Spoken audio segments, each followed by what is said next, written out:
குஞ்சி நரம்பு நிமிட்டுதான் இழுத்து வச்சு எடுத்துட்டு ஒப்பாடா அப்படின்னு. அப்ப வந்து அவர் அதிர்ச்சி ஆயிட்டு. ஏன்னா அவர் அந்த நிகழ்வுல அவர் தான் வந்து ஒரு முக்கிய பொறுப்பா இருந்து நிறைய விஷயங்கள்லாம் பேசுறாரு போறாரு. ஒரு தனிப்பட்ட முறையில ஒரு பெண் கிட்ட போய் இப்படி பேசி அவமானத்துக்கு உள்ளாயிட்டமேட்டு அவருக்கு ஒரு சகடமாயிட்டு அப்படி விலகி போயிட்டாரு. அப்ப என்னுடைய நோக்கம் என்னன்னா, எனக்கு புரியல நீங்க நிறைய விஷயம் பேசு அப்படின்னும் பொழுது, ராஜன் குரேன் ஒருத்தவர் இருக்கார். ஆமாக்ஸ் அந்த குரூப்பே வந்து பின்னவினத்துவம் வேலைகள் செய்வதை விட தன்னுடைய மனைவிகளை மற்றவர்களுக்கு பகிர்ந்து கொடுப்பது. திருமணம் கடந்த உறவுன்னு சொல்லி ஒரு சர்ச்சை லூலு விவகாரம் போகுது இல்லையா? இதை நம்ம லூலு விவகாரத்துல தொடங்க முடியாது. இது வந்து பெரியார் இயக்கம் வந்து என்னைக்கு வந்து பின்னவினத்துவ கூறுகள் மூலியமாக பெரியாரியத்தை திணிக்கும் பொழுது அது பெரும்பான்மை பெரியாரிஸ்டர்கள் அதை ஏத்துக்க ஆரம்பிச்சாங்க. அது வந்து பாலியல் சுதந்திரம் என்பது தனிப்பட்ட விவகாரம் என்பது எப்பொழுது பெரியாரிஸ்டர்களால் ஏற்றுக்கொள்ள ஆரம்பிக்கப்பட்டதோ அப்பொழுதே வந்து இந்த பெண்கள் இவ்வாறான நிலைக்கு வந்து தள்ளப்படுறாங்களோன்ற ஒரு கேள்வி எனக்கு அப்பொழுது வந்தது. இல்ல இப்போ நான் இங்க ஒரு கேள்வி எனக்கு எழுது. அதாவது இவர்கள் வந்து பெரியார் பெண்ணியம், பெரியார் சுதந்திரம் அப்படின்னு பேசிட்டு இந்த மாதிரி ஒரு பாலியல் தொல்லைக்கு உட்படுத்துற மாதிரி எல்லாம் நடந்து கொள்றது, அப்புறம் வந்து நீங்க வந்து என்ன ஒரே கணவரோட இவ்வளவு நாள் இருக்கிறீங்களா, ஆச்சரியமா இருக்கு அப்படின்லாம் பேசுறதெல்லாம் பெரியாரை குறித்து பேசுறாங்களே. நீங்க வந்து பெரியாரை ஆழ்ந்து படித்தவர், எல்லா இதுவும் புத்தகங்களையும் படிச்சிருக்கீங்க, பெரியார் சார்ந்த எல்லாமே தெரிஞ்சிருக்கீங்க. இப்ப பெரியார் அந்த மாதிரி சொல்லியிருக்காரா? அது இப்ப எனக்கு கான்ட்ரவர்சி அந்த மாதிரி போயிட்டு இருக்குது. அதை நீங்க படித்த வகையில அது வந்து பெரியார் சொல்லியிருக்காரா இல்லையாங்கிறது உங்க இதுல எனக்கு கொஞ்சம் தெளிவுபடுத்துங்களேன். இல்ல இந்த உண்மைகளை சொல்றதுக்கு இப்ப வந்து துணிந்து நீங்க வந்திருக்கீங்க அப்படிங்கறத ஒரு முக்கியமான செய்தியா இருக்கு. இந்த இது வந்து இங்க இருக்கக்கூடிய பெண்களுக்கு அந்த தைரியத்தை வர வைக்கணும். பாதிக்கப்பட்ட பெண்கள் எதுக்காக வந்து அந்த நிர்வாண படங்கள் வருதுனாக்கா, பெரியார் சரவணன் லூலு குழுல இருக்கிற பல பெண்களை நிர்வாண படங்கள் எடுத்து மிரட்டுறான். நீ ஒரு சாதாரண ஆள் கிடையாது, நீ ஒரு பெரியாரிஸ்ட். இந்த பெரியாரிஸ்ட் பொறுக்கிகள் இருக்காங்க இல்லையா, இந்த பெரியாரிஸ்ட் பொறுக்கிகள் எப்படியெல்லாம் பெண் விடுதலை குறித்து பெரியார் சொன்னார், இதை சொன்னார், அதை சொன்னார்னு இந்த ஒரு சில நபர்களை வச்சு நம்ம மேற்கோள் காட்டி பேசும்பொழுது அந்த சோபா சக்தி, ராகவன் போன்ற ஈழ எதிர்ப்பு அரசியல் பேசுற நபர்களுக்கும் வந்து இந்த பெரியாரிய விவகாரத்தை கையில் எடுத்துக்கொண்டு அதன் மூலியமாக பாலியல் குற்றங்களில் ஈடுபட்டு அம்பலப்பட்டு நிற்கிறார். ஏதாவது ஒன்று இது இப்படி கிடையாது அப்படி கிடையாதுன்னு கேட்டிங்கன்னா அவங்க ரொம்ப ஒரு ஆக்ரோஷமாக உங்களை அடிச்சிருவாங்க. உன்னோட நீளம் என்னன்னு எனக்கு தெரியும், இவ்வளோதான், நீ உன்னால் வேலை செய்ய முடியாது. அது உனக்கு புரியுதுங்களா? ஒரு ஆண் என்ன பண்ணுவான், அதுக்கு கேட்டானா ஒரு மாதிரி இரிட்டேட் ஆகிடுவான். அவன் முற்போக்காக இருக்கட்டும் பிற்போக்காக இருக்கட்டும், இவங்க மட்டும் அடிக்க மாட்டாங்க. அதில் ஆல்ரெடி பெண்கள் தான் நிறையா இருப்பாங்க. அத்தனை பேருமே உங்கள் மேலே வந்து விழுந்துருவாங்க, அடித்து உங்களை காலி பண்ணி விட்ருவாங்க. அந்த கூட்டத்துக்கு போய் அரங்கத்துக்குள்ளே போகும்போது தான் தெரியும் அங்கே லூலு உட்காந்துருக்காங்க. அவங்க ஏதோ விடுமுறையில் அங்கே வந்திருப்பாங்க போல இருக்குது.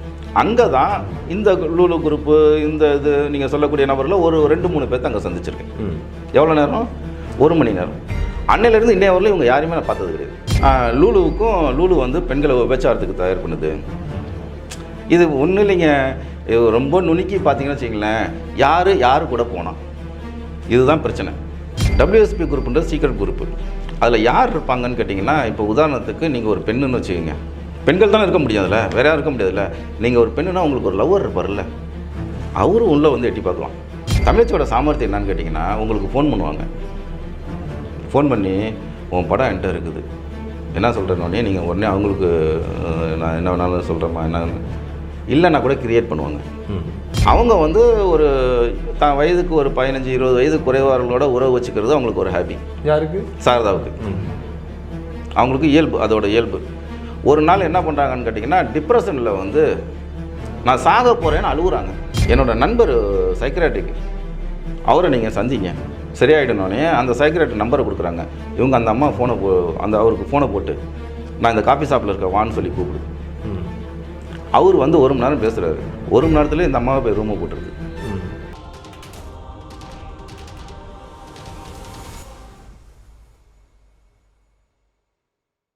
அப்புறம் ஒன்னாம் விஷயம், நான் வந்து கிட்டத்தட்ட ஒரு 12 வருடங்களா சோபா சக்தி Facebook பக்கமே போய் பார்த்தது கிடையாது. அவனுக்கும் எனக்குமான குற்றச்சாட்டு, பாலியல் குற்றச்சாட்டுக்கு பிறகு நான் சொல்றேன்.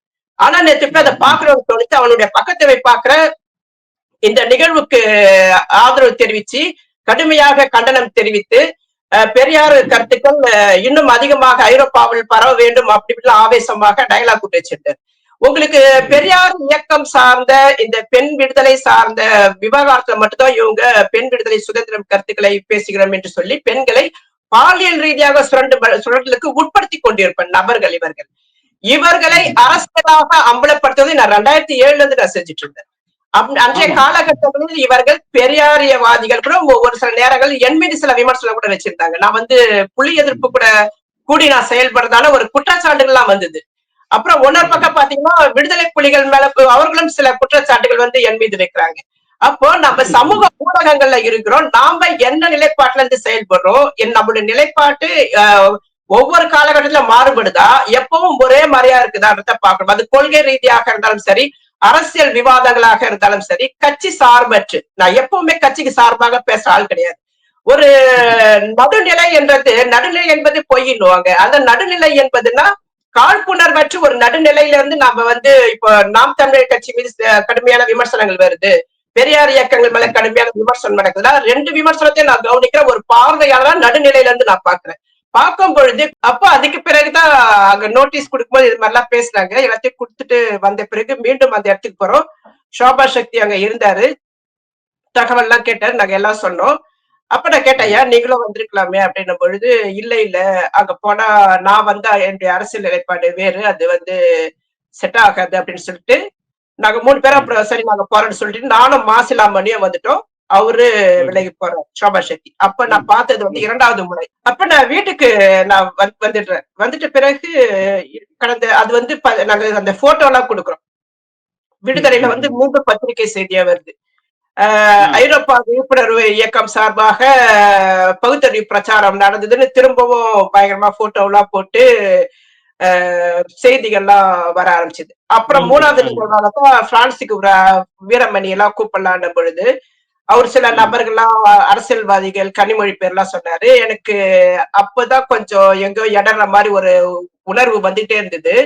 அதுக்குள்ள இந்த மோதிர விவகாரம் வேற நடந்ததா, மோதிரம் கைமாத்தி கொடுத்தது விவகாரம் நடந்தது. இந்த ஒரு நிகழ்வு இதையெல்லாம் பார்க்கும் பொழுது நம்ம எங்கேயோ போயிட்டு இருக்கோம், இதெல்லாம் சரி கிடையாது அப்படின்னு யோசிச்சுட்டே இருக்கும் பொழுது நிகழ்ச்சியில பேரை சேர்க்கணும்ன்ற ஒரு ஒரு இத பேரெல்லாம் கொடுக்குறாரு. அதுல நான் அந்த பேரெல்லாம் பார்க்கும் பொழுது அதுல அந்த இதுல பார்க்கும் பொழுது மானமிகுன்னு போட சொன்னாரு. நான் கேட்டேன், மானமிகுன்றது மத்தவங்க நம்மளை பார்த்து சொன்னோம், நானே நான் மானமிகுன்னு சொல்லிக்க கூடாதியா அப்படின்னு கேட்கும் பொழுது, இல்லம்மா நீங்க சின்ன பிள்ளை, உங்களுக்கு இது பத்தி தெரியாதுன்ற அவங்க சொன்ன அந்த வார்த்தை மீது எனக்கு விமர்சனம் வந்து, சின்ன பிள்ளையா, எனக்கு கல்யாணம் ஆகி 3 புள்ள பத்தி வச்சு கூட எங்க குடும்பத்துல நம்ம குடும்பத்துல சாதாரணமா பேசுற மாதிரி சின்ன பிள்ளைன்ன பொழுது சின்ன பொண்ணு அப்படின்னு காட்டி தங்களுடைய கருத்தை திணிக்கிறதே ஒரு ஆணாதிக்க தளமா நான் பாக்குறேன். இதையெல்லாம் என்னால சமரசமாக முடியல. எல்லாமே எனக்கு ஒண்ணுக்கு மேல அதிரடியாகுது, கோபம் வருது, எரிச்சல் வருது. எல்லாத்தையும் விட்டுட்டு போகட்டான்னு சொல்லிட்டு நான் விட்டுட்டு நம்ம இணைய பிரச்சாரமாவே போயிட்டு இருப்போம் அப்படின்னு சொல்லிட்டு நான் வந்துடுறேன். அப்போ அந்த காலகட்டத்துல என்னுடைய பிளாக்ல ஒரு ப்ராப்ளம் வருது. பிளாக சரி பண்ண முடியல. சரி பண்ண முடியாத காலகட்டத்துல சோபா சக்திட்டு அதை பகிர்ந்துக்கிறேன். என்னுடைய பிளாக்ல பிரச்சனையா இருக்கு. ஒரே ஒரு செய்தி, நான் ஒரு சின்ன செய்தி நான் சொல்லிடுறேன், என்னை பற்றிய ஒரு செய்தி. நான் நீங்கள் சொன்னீங்களே அந்த கோயிலில் பண்ணது, அந்த புகைப்படம் எடுத்து பெருசாக போட்டாங்க. அதற்கு முன்னாண்ட அங்கே ஒரு அமைப்பு உருவாக்குறதுக்காக ஒரு பெருசாக விடுதலையில் பெருசாக வந்தது. நீங்கள் எனக்கே ஒரு அனுபவம் இருக்குது. என்னென்னு கேட்டால், நான் சிறுவனாக இருக்கும் பொழுது ஃபின்லாண்டில் இருந்து, அதாவது ஹெல்சின்கி அதோட கேபிட்டலு, அங்கேருந்து ஒரு பெண் வர்றாங்க. அவங்க ஒரு ரேஷனலிஸ்ட்டு, கடவுள் மறுப்பாளரா அப்படிங்கிறது ரேஷனலிஸ்ட்டு. நான் அந்த கூட்டத்துக்கு, ஒரு சிறு கூட்டம் கோவையில் நடக்குது, அந்த கோவையில் நடக்கக்கூடிய அந்த கூட்டத்தில் உட்காந்து அவங்க ஆங்கிலத்தில் பேசுகிறாங்க. அந்த ஆங்கிலத்தில் எடுத்துகிட்டு அதை நான் மொழிபெயர்த்து அதை அப்படியே நான் இவங்களுக்கு அனுப்புகிறேன், வீரமணி இவங்களுக்கு அனுப்புகிறேன். இந்த மாதிரி இவங்க பேசிட்டு போனாங்க, இவங்க பண்ணாங்கன்னு. அந்த பேச்சு விடுதலையில் 3ஆம் பக்கத்தில் முழு பக்கம் வந்தது என்னோடது. இது ஒரு அப்போவே எனக்கு ரொம்ப ஆச்சரியம்.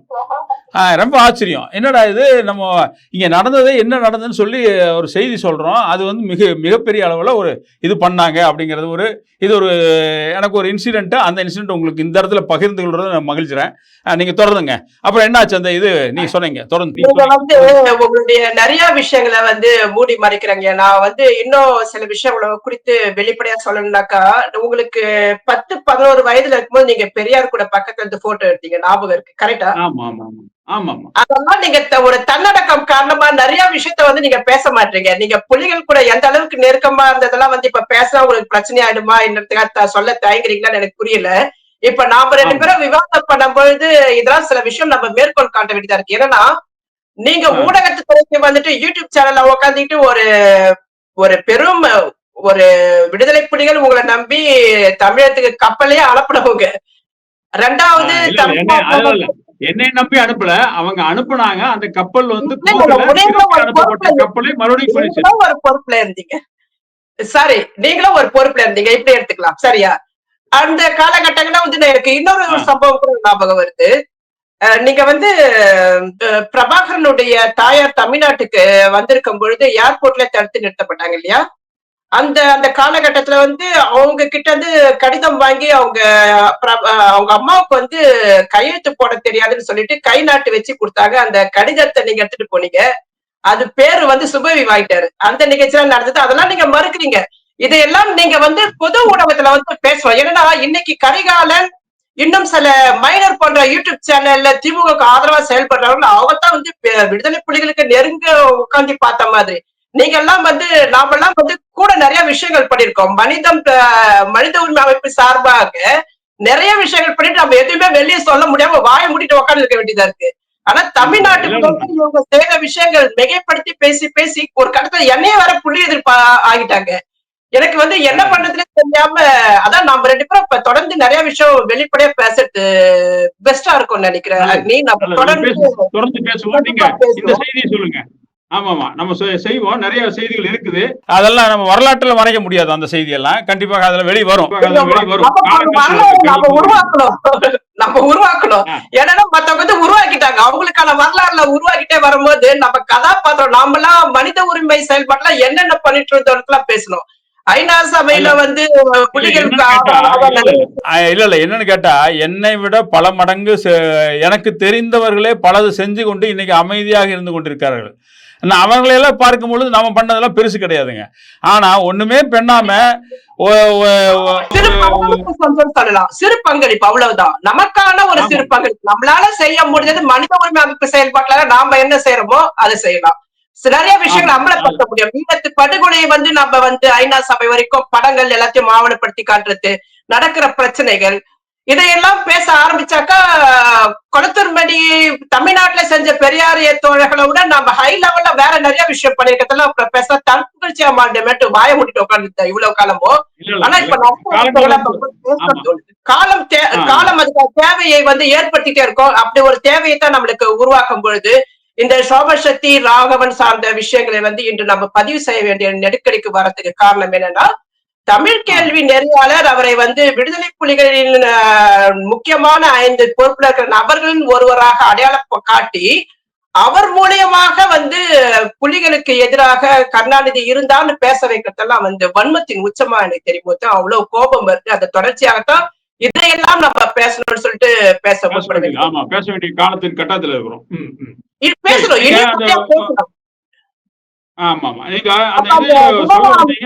விவகாரம் குறித்து நான் பேசுறேன் இல்லையா, அந்த நோட்டீஸ் விவகாரம் அதுக்குள்ள நாம வந்துடலாம்.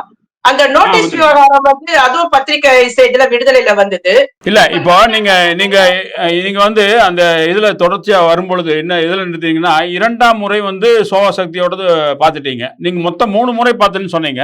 அதுல 3ஆம் முறையோட இது வந்து இன்னும் சொல்லல. நீங்க 2 முறை சந்திச்சு சொன்னீங்க.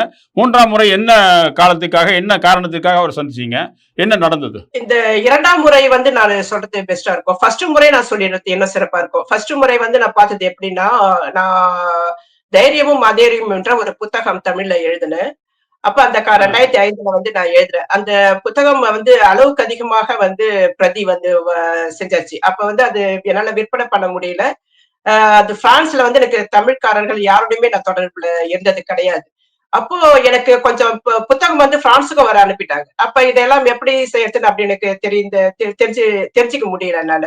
அதை எப்படி அப்ப வந்து நான் பாரிஸ் கிட்டயும் இல்ல, நான் வந்து வேற ஒரு பகுதியில இருந்தேன், தெற்கு தெற்கு பகுதி கிட்ட இருந்தேன். அப்போ நான் இன்னொரு வீடு எனக்கு வந்து வேற ஒரு இடத்துல இருக்கு. அந்த இடத்துல வந்து பாத்தீங்கன்னா என்னுடைய கணவர் வந்து துணை மேயரா இருந்தார். Socialist okay. கட்சியோட துணை மேயரா இருந்தார். அப்போ எனக்கு அந்த பகுதியிலயும் நாங்க வருவோம், சவுத் பக்கமும் நாங்க போவோம், இங்கேயும் வந்து வாழ்ந்துட்டு இருந்தோம். அப்ப அந்த வாழ்ந்த காலகட்டங்கள்ல அந்த ஒரு ஆனந்த விகடன் குமுதம் நினைக்கிறேன் அந்த புத்தகத்துல வந்து பிரான்ஸ்ல பெரியாரியவாதின்னு சொல்லி சோபா சக்தியுடைய நேர்காணல் வருது. தலைப்பிலே வந்து பிரான்ஸ்ல இருந்து பெரியாரியவாதி சோபா சக்தின்ட்டு தான் ஏதோ ஒண்ணு வருது. அத பார்க்கும்பொழுது நாத்தா ஆர்வ கோளாறுல பெரியார் இருந்தாக்கா எங்க பார்த்தாலும் போய் தெரிஞ்சுக்கணும்னு விரும்புவோம்ல. உடனே அவர் யாரு? பிரான்ஸ்ல இருக்காரு, அவரை பத்தி தெரிஞ்சுக்கணும் அப்படின்னு சொல்லி ஒரு ஆர்வம் வருது. அவருடைய பத்திரிகை நிருபர் மூலியமா வந்து அந்த போன் நம்பர் வாங்கி அவருக்கு தொலைபேசி செய்தது நாத்தா. தொலைபேசி செய்யும் பொழுது அவரு பேசினாரு, நாத்தா சோபா சொல்லி அறிமுகப்பட்டேன். நான் சொன்ன மாதிரி புத்தகத்துல உங்க பேட்டியை பார்த்தேன், ரொம்ப மகிழ்ச்சி நீங்க ஒரு பெரியாரியவாதின்னு சொன்னதுல அப்படின்னு சொல்லும் பொழுது அவரு சரின்னு சொல்லிட்டு நான் வந்து இப்ப இதுக்கு ஒரு ஏதோ ஒரு நாடு பேரு சொல்லி அந்த நாட்டு சுற்றுப்பயணத்துக்கு போற பிடல் காஸ்ட்ரோ இருந்த நாடு, அந்த நாட்டுக்கு போறேன்னு சொல்லி சொல்றாரு. ஒரு 15 நாள் ஆகும், நான் கியூபாக்கு போயிட்டு வரேன் அப்படின்னு சொல்லிட்டு போயிடுறாரு. அப்புறம் நான் அந்த நிகழ்வை மறந்துட்டேன். 15 நாளுக்கு அவர் போயிட்டு வந்துட்டு ஒரு மாசம் பிறகு அவர் திரும்ப என்ன அடிச்சு, என்ன நீங்க என்ன கூப்பிடுவீங்க பேசுவீங்கன்னு பார்த்தா பேசவே இல்லையே அப்படின்னு, ஐயோ நான் மறந்துட்டேன் அப்படின்னு சொல்லிட்டு திரும்பவும் ஒரு உரையாடல் எங்களுக்குள்ள நடக்குது. அப்ப நான் வந்து சொன்னேன், இது மாதிரி நான் புத்தகம் எழுதி வச்சிருக்கேன், நீங்க வந்து ஒரு எழுத்தாளர் வேறன்னு சொல்றீங்க, எப்படி பிரான்ஸ்ல உங்களுடைய புத்தகங்களா விற்பனை பண்றீங்கன்னும் போது அவரு அதுக்கான சில விளக்கங்கள்லாம் சொல்லி அப்படியான ஒரு ஒரு முதல் முறையான ஒரு அறிமுகம் வருது. நான் சொன்னேன், வீட்டுக்கு வாங்க, நான் யாருமே வீட்டுக்கு கூட்டது இல்ல. என்னுடைய கணவருக்கு வந்து விமர்சனம் இருந்ததால, வேண்டாம் தெரியாத ஆள்லாம் எதுக்காக வீட்டுக்கு கூப்பிடுறேன் அப்படின்னு சொன்னாரு. இல்ல அவர் ஒரு எழுத்தாளர்ன்றதோட ஒரு பெரிய ஆர்டிஸ்ட், அவரை நான் பார்க்கணும் அப்படின்னு சொல்லி சொல்றேன். அப்ப வந்து எனக்கு 3 பசங்க, 2 பொண்ணு 1 பையன். அப்ப என்னுடைய கணவர் தான் போய் ரயில்வே ஸ்டேஷன்ல போய் அவரை அழைச்சிட்டு வர்றாரு. அழைச்சிட்டு வந்து வீட்டுக்கு வந்து பாத்துட்டு ஒரு 10 நிமிஷம் கூட இல்ல. ஏதோ வைக்கும் போது பைய வைக்கும்போது டொக்குன்னு சத்தம் கேட்டது. என்னது என்னமோ சத்தம் வித்தியாசமா இருக்கே அப்படின்னு நான் கேட்டேன். அப்புறம் பார்த்தாக்கா அது வேற நிறைய விஷயம் எல்லாம் போகுது, எனக்கு தெரியல. அப்புறம் 10 நிமிஷம் முடிச்சிட்டு சீக்கிரமா போயிட்டாரு. அப்ப தோற்றம் குறித்தான என்னுடைய கணவர் கடுமையா வந்து விமர்சனம் பண்ணாரு. ஒரே சாராய நெடி நடிக்குது, ஒரு கஞ்சா அடிக்கிற நபர் மாதிரி இருக்காரு, ஆளே வந்து ரொம்ப டிஃப்ரெண்டா இருக்கு, யாரு இவரு இவரு என்னன்னு சொல்லி ஒரு உங்க கணவர் வந்து சைக்காட்ரிஸ்ட் படிச்சிருக்காவல, அவரு எளிமையா ஒருத்தரை கணிச்சிருவாரு யாரு என்ன எப்படின்னு. பாக்குற விதம் எல்லாம். அப்ப கூட என்ன சொன்னார், நீ கிச்சன்ல ஏதோ செய்யற, உங்களுக்கு கீழே கவுந்துட்டு உன்னை பாக்குறான், அந்த பார்வெல்லாம் சரி கிடையாது, இவட்ட எச்சரிக்கையாரு அப்படின்னு சொன்னாரு. நான் சொன்னேன், யார பார்த்தாலும் ஒரு தமிழர்கள்னாலே விமர்சனம் பண்றியப்பா, விடுப்பா, நம்ம வீட்டுக்கு நம்ம லைஃப்ல, என்னுடைய லைஃப்ல ஒரு அப்போ ஒரு 35 வயசா நான் சரியா ஞாபகம் இல்ல. அந்த 35 வயசுல எங்க அப்பா அம்மா காலத்துல இருந்து எங்க வீட்டுக்கு வந்த ஒரே தமிழர் பார்த்தா இந்த ஆளு மட்டும்தான். வெளியே தெரியாத ஆளு, ஃபேமிலின்றது வேற, வெளியே தெரியாத ஒரு ஆள் வந்து வந்தது. அதுவும் ஈழத்தமிழர்ன்றது வந்து எங்க பாண்டிச்சேரியில வந்து பாத்தீங்கன்னா எங்க ஃபேமிலில எல்லாருக்குமே ஈழத்தமிழர்கள்லாம் ஒரு மாற்று கருத்து இருக்கும், மாற்று விமர்சனம் இருக்கும். எல்லாமே வந்து அந்த அரசியல் அந்த இதுல வந்து நான் உடன்பட மாட்டேன். எனக்கு வந்து என்னன்னா மக்கள்னா எல்லாரையும் பொதுமையா பார்க்குது. ஏன்னா கம்யூனிஸ்ட் பார்வை இருந்ததால எனக்கு வேற ஒரு பார்வை இருக்கு. பாண்டிச்சேரி தமிழர்கள்லாம் நாம வேற அவங்க வேறன்ற மனநிலை இருக்கும். அது என் குடும்பத்திலும் இருந்ததுன்றதை நான் இங்க சொல்லித்தான் ஆகணும். அதே மாதிரி என்னுடைய அப்பா வந்து சாதி நிலைப்பாடு, சாதி மனநிலை கொண்டவர். அவருக்கு வந்து அந்த சாதியை உயர்த்தி பிடிப்பார், அந்த மாதிரியான போக்குலாம் இருக்கும்.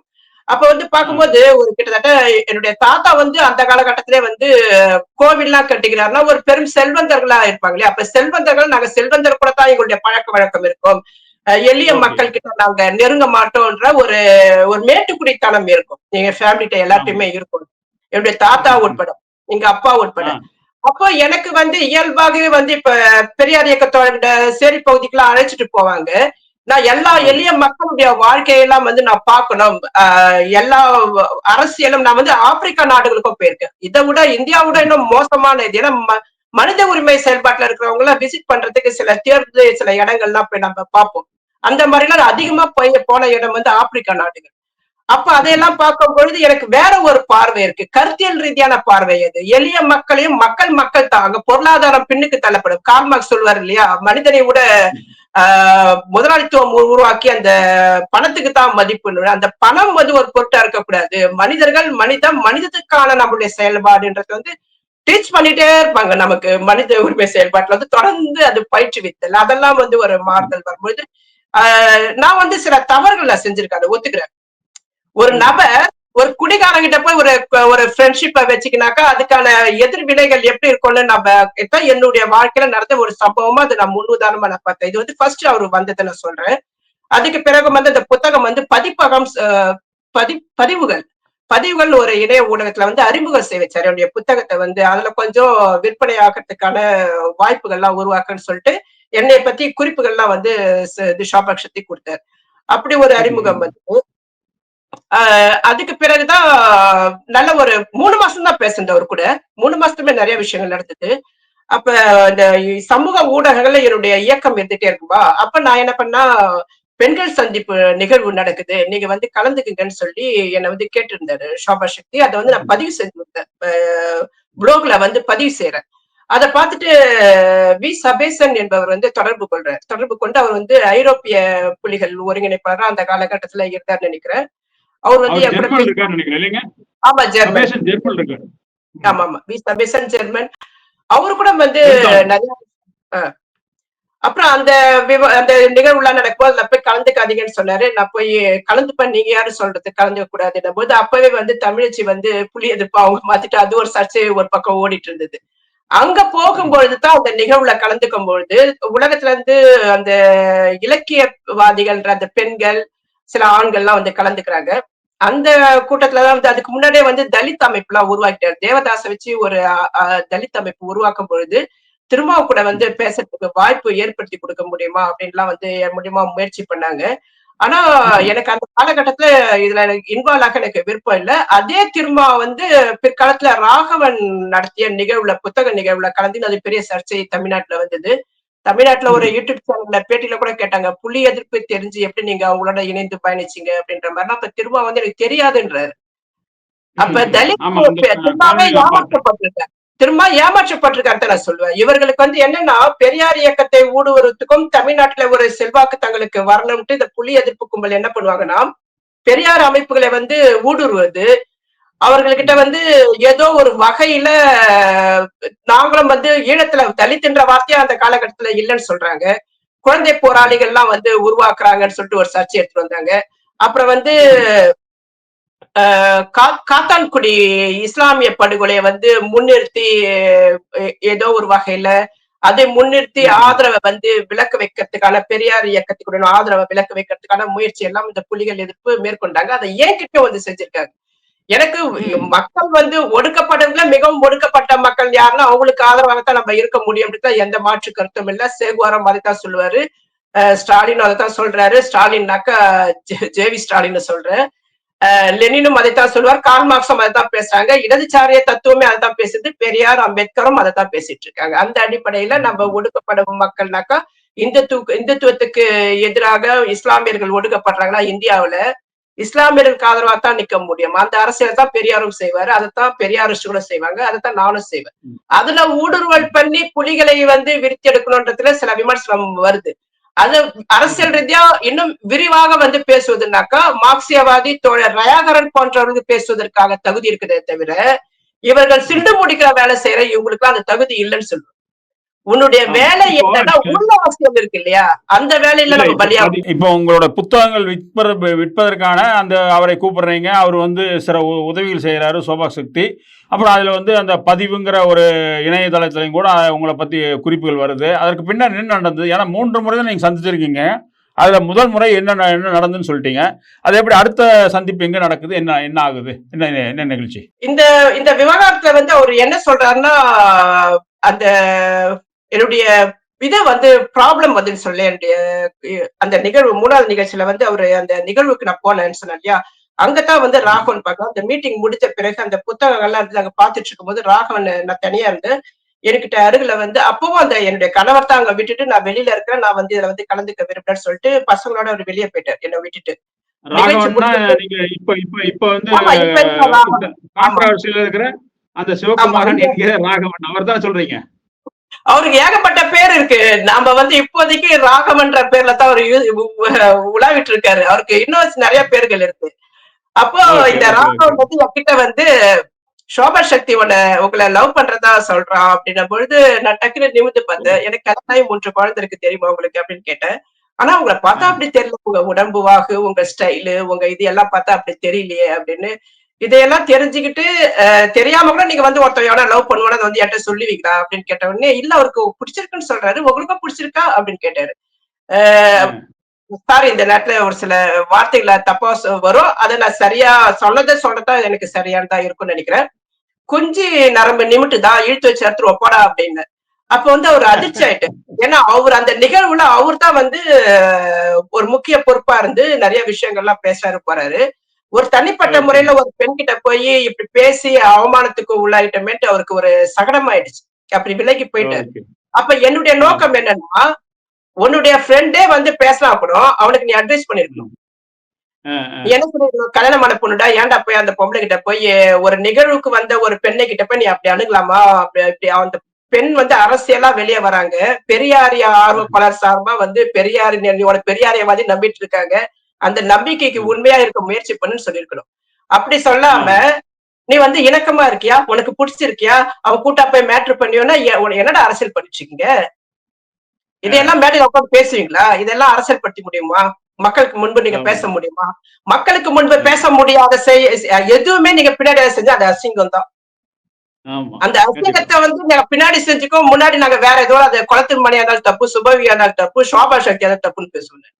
அப்ப அந்த நிகழ்வு முடிஞ்சு அதை திரும்ப நான் வீட்டுக்கு போயிட்டேன். அன்று இரவு 11 மணி அளவுல சேனன்ற ஒரு நபர் அந்த நிகழ்வுல இருந்த அவன் போன் பண்றான். அப்ப போன் போட்டு யாருங்க நீங்க அப்படின்னு, இரவு 11 மணி யாருங்க? இரவு எத்தனை மணிக்கு? அதே தினத்துல இரவு 11 மணி அளவுல போன் பண்றாரு. போன் போட்டு, ஏன்னா அவரும் ஒரு பெரியாரிஸ்ட், அவரு லண்டன் பெரியாரிஸ்ட். அவர் போன் போட்டு உங்ககிட்ட பெரியார் குறித்து தெரிஞ்சுக்கலாம் தான் கூப்பிட்டேன். மணி என்ன இரவு 11 மணிக்கு போட்டு பெரியாரை பத்தி தெரிஞ்சுக்கிறதுக்கு? பெரியாரை பத்தி தெரிஞ்சுக்கணும் தமிழ்ச்சிட்டு தான் வருவீங்களா? புத்தகம் இல்லையா? பெரியார் புத்தகம் வாசிக்க மாட்டீங்களா?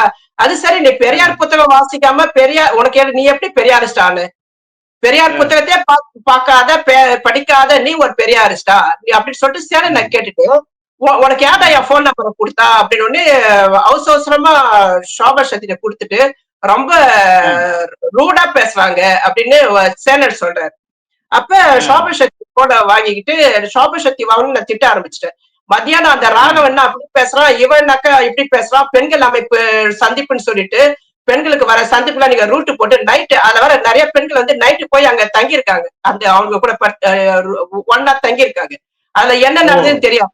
ஆனா என்ன நடந்ததுன்றத பின்னாடி தெரிஞ்சுக்கணும். அப்பயே என்ன கேட்டாங்க, வந்து இங்க இரவுல இங்க 2 நாள் மீட்டிங்கு. முதல் நாள் இல்ல எனக்கு பசங்க இருக்காங்க, நான் வீட்டுக்கு போறேன், நான் மறுநாள் வேணா நான் வருவேன். ஆனா எனக்கு மறுநாள் நான் போகல, ஒரு நாள் தான் நான் போனேன். ஒரு நாள் போனதுல இவ்வளவு கலவரம். இந்த ஆண்கள் வந்து பாக்குற அணுகுமுறை பேச அங்க உட்காந்து ஒவ்வொருத்தருக்கும் பேச வாய்ப்பு கொடுக்கும் போது ஈழத்தமிழர்கள் ஈழ பிரச்சனை அரச பயங்கரவாதம் அது இதுன்றாங்க. இங்க வந்தாக்கா நைட்ல வந்தாக்கா இந்த பெண்கள் கிட்ட எப்படி பேசுறாங்க? அதுவும் போதைக்கு உட்படுத்திக்கிட்டு அவங்களுக்கு எல்லாம் போதைக்கு உள்ள போட்டா பெண்கள் விவகாரமா மாறிடுறாங்க. இவர்கள்லாம் பெரியாரிஸ்டுகள், ஈழத்து பெரியாரிஸ்டுகள் நான் சொல்றேன். தமிழ்நாட்டு பெரியாரிஸ்டுகள் சில சர்ச்சைகள் இப்ப நூல் விவகாரத்துல ஓடிட்டு இருக்கு. அப்ப இந்த விவகாரங்களை நம்ம எப்படி பார்க்கும்போது இவர்கள் ஏன் இப்படி மாறி நிற்கிறார்கள், இவருடைய செயல்பாடுகள் ஏன் இப்படி இருக்கு அப்படின்னு நம்ம பார்க்கும்போது அது உணர்பக்கம். இது மறுநாள் வந்து பாத்தீங்கன்னாக்கா சபேசன் சமூக ஊடகத்துல வந்து புளோக்ல போட்டு இவர்கள் வந்து பெண்கள் வந்து இந்த இலக்கிய நிகழ்வுன்னு அழைச்சிட்டு பெண்களை வந்து பாலியல் சுரண்டலுக்கு உட்படுத்துறாங்க. மோசமான பாலியல் விவகாரத்துல இருக்கிற இந்த நபர்கள் இவர்கள்லாம் இப்ப நீங்க போயிட்டு வந்து உண்மை தெரிஞ்சிருக்குமே அப்படின்னு சொல்லி அவரு ஒரு பதிவே போடுறாரு. சபேசன் போடும் பொழுது நான் எந்த பதிலும் கொடுக்கல. நாத்தா பாத்துட்டேன் என்னென்ன நடந்ததுன்னு சொல்லி பாத்துட்டேன் இல்லையா. அவரு பதிவு போட்டோட அவர் சொல்றாரு, பதில் எதிர்பார்த்திருக்காரு போல சபேசன், நான் தான் பதில் கொடுப்பேன், எந்த பதிலும் சொல்லாம இருக்குவேன், தமிழச்சி உணர்ந்திருப்பாருன்னு நினைக்கிறேன் அப்படின்னு சொல்லிட்டு அதோட விட்டுட்டாரு. அந்த புளோக்ல அவரும் எழுதிட்டு விட்டுட்டாரு. இதை நீங்க உறுதிப்படுத்திக்கலாம். சபேசனுடைய பதிவுகள் வந்து யாழ்களம்னு ஒண்ணுத்துல இப்பவும் நான் நேத்து கூட பார்த்தேன். பெரியார் விழிப்புணர்வு இயக்கம் உருவாக்குறதுக்கு அவர் வாழ்த்து சொல்லி போட்டது, என் மேல விமர்சனம் பண்ணது, தமிழச்சி பெண்கள் சந்திப்புக்கு போனது, அது புலி எதிர்ப்பு வச்சு நடத்துற சந்திப்பு நிகழ்வு. நம்ம போனது வந்து 26 என்னன்னு தெரியல, எனக்கு சரியா ஞாபகம் இல்ல. அந்த நிகழ்வுகள்லாம் வந்து ஒரு அரசியல் இருக்கு அப்படின்னு. அதெல்லாம் வந்து அந்த டைம்ல வந்து நான் முதல் நாள் போனேன்னு சொன்னேன் இல்லையா, அங்க வந்து ரயாகரன் இருந்தாரு. அப்பதான் முதல் முறையாக நேரடியா நான் பாக்குறேன். அவரோட ஒரு உரையாடல் நடத்துறேன். அவருடைய போன் நம்பர் எல்லாம் பகிர்ந்துக்கினாரு. அங்க இருக்கும் போதே சொன்னாரு, தமிழச்சி எல்லாத்துலயுமே அரசியல் இருக்கு, கவனமா இருங்க அப்படின்னாரு. அப்போ சரி தோழர் வந்து, ஏன்னா நாமெல்லாம் சொகுசுவாசிகளாக இருந்தவர்கள். ரயாகரன் தோழர்கள்லாம் வந்து ஈழத்துல இருந்து யூனிவர்சிட்டியில படிக்கும் பொழுது மாணவர் அமைப்பின் தலைவராக இருந்து அரசியல் ரீதியாக நிறைய பாதிப்புக்கு உள்ளாகி பயங்கரமான வன்முறைகளுக்கு எல்லாம் உட்படுத்தப்பட்டு வெளிநாடுக்கு தப்பித்து வந்தவர். அவரு வந்து பேசுறதுல நிறைய விஷயம் இருக்கணும் பொழுது அவரு நிறைய பேர் நிறைய தகவல் பகிர்ந்துக்கினாங்க. அப்புறம் நானும் வந்து நிறைய விஷயம் ஷோபா சக்தி என்கிட்ட சொன்ன விஷயத்தையும் நாங்க பகிர்ந்துக்கலாம்னு நினைக்கிறேன்.